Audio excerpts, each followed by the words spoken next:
Assalamualaikum warahmatullahi wabarakatuh. Sesungguhnya telah kafirlah orang-orang yang berkata, sesungguhnya Allah adalah Al-Masih putra Maryam. Padahal Al-Masih sendiri berkata, Hai Bani Israel, sembahlah Allah Tuhanku dan Tuhanmu. Sesungguhnya orang yang mempersekutukan sesuatu dengan Allah, maka pasti Allah mengharamkan kepadanya surga, dan tempatnya ialah neraka. Tidaklah ada bagi orang-orang lalim itu seorang penolong pun. Quran Surat Al-Maidah ayat 72.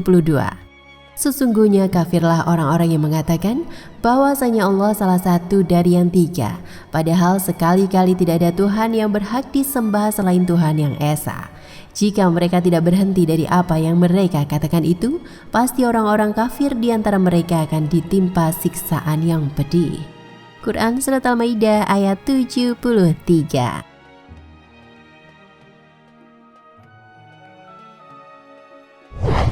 Bantahan Isa alaihi salam sendiri dalam Al-Quran.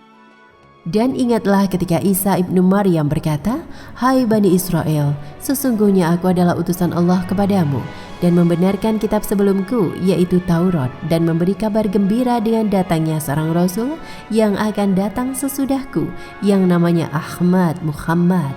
Maka tatkala Rasul itu datang kepada mereka dengan membawa bukti-bukti yang nyata, mereka berkata, ini adalah sihir yang nyata. Quran Surat As-Saff ayat 6.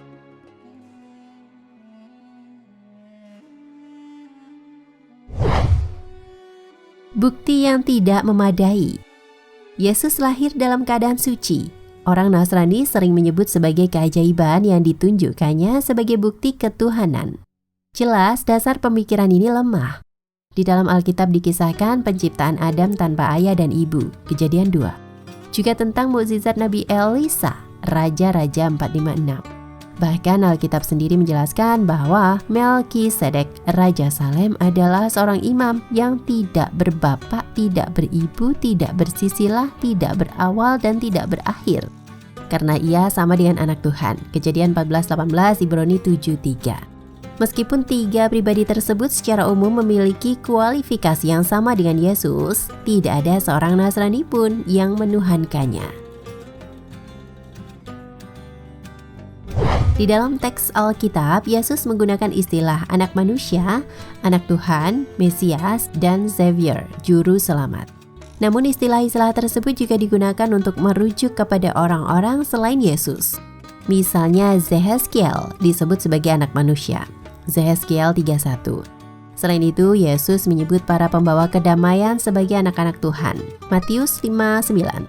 Sikap mendua para penerjemah Alkitab terlihat dengan diterjemahkan kata Mesias yang tidak merujuk kepada Yesus sebagai orang yang kurapi. Misalnya Koresi, Raja Persia, diterjemahkan sebagai orang yang kurapi, Yesaya 4:5:1. Padahal kata asli Ibraninya adalah Mesias. Lihat juga Mazmur 22, di mana Mesias yang menunjuk kepada Daud diterjemahkan sebagai yang diurapinya. Padahal kata asli Ibraninya adalah Mesias. Sementara itu ayat-ayat yang menunjuk kepada Yesus mereka terjemahkan dengan Mesias atau padanan kata Yunani Kristus. Dengan cara ini mereka berusaha memberikan kesan bahwa hanya ada satu Mesias. Untuk orang selain Yesus mereka menggunakan kata penolong, 2 Raja-Raja 13:5. Tetapi untuk ayat yang menunjuk Yesus mereka terjemahkan sebagai juru selamat. Padahal sama-sama mengemban misi Savior.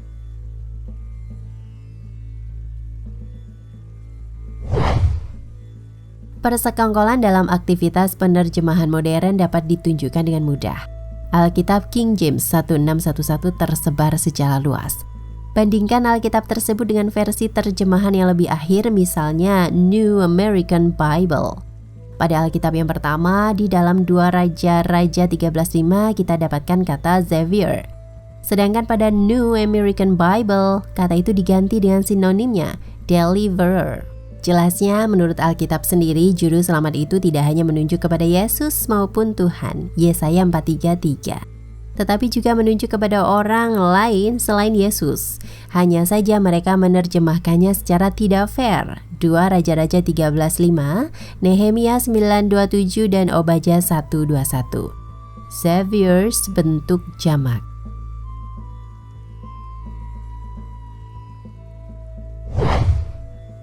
Kemustahilan ketuhanan Yesus. Alkitab mencatat beberapa kemustahilan berkaitan dengan dugaan ketuhanan Yesus. Misalnya, Yesus sujud menyembah kepada Tuhan. Matius 26:39, Markus 14:35-36. Selain itu, ketika disalib, Yesus berteriak memohon pertolongan kepada Tuhan. Matius 27:46, Markus 15:34. Teks ini sebenarnya dikarang dari Mazmur 22:26. Yesus juga tidak mengetahui kapan datangnya hari kiamat. Markus 13:31-32. Bahkan Yesus menyuruh umatnya untuk berdoa dan memohon ampun kepada Tuhan. Matius 6:9-13. Tindakan atau sifat-sifat Yesus tersebut sangat mustahil dimiliki oleh Tuhan. Tetapi tindakan atau sifat-sifat tersebut hanya mungkin dimiliki oleh makhluk-makhluknya yang sudah semestinya menjadi hamba-hambanya. Catatan-catatan Alkitab di atas jelas-jelas membantah ketuhanan Yesus.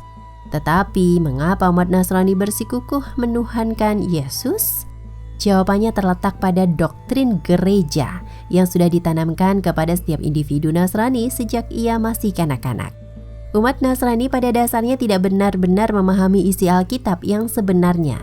Mereka lebih mendasarkan diri pada apa yang gereja katakan tentang Yesus, bukan berdasarkan pada apa yang sebenarnya Alkitab katakan tentang Yesus.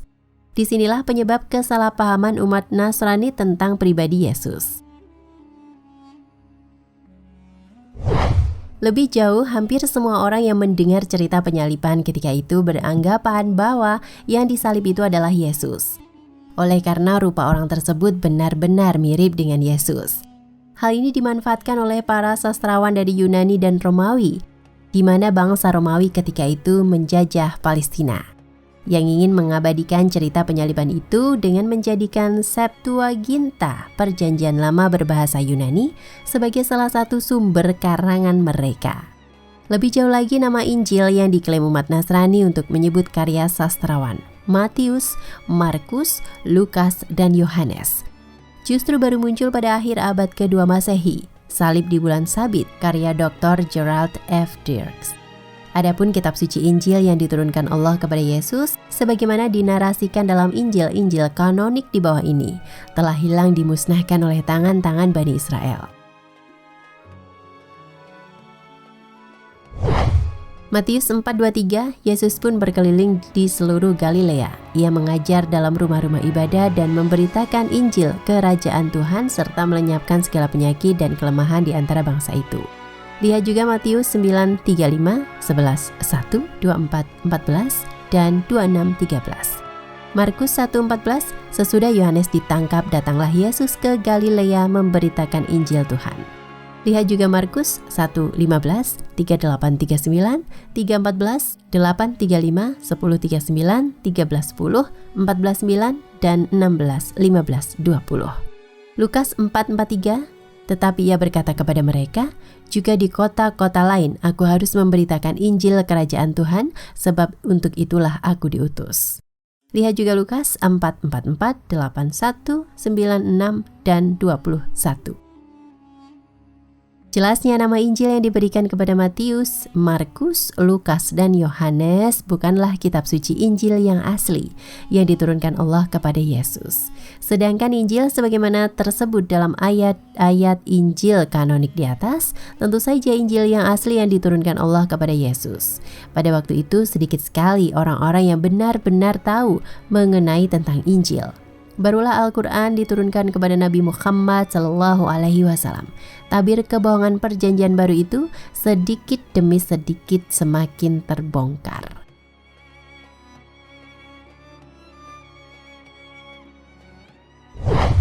Yesus membantah ketuhanannya.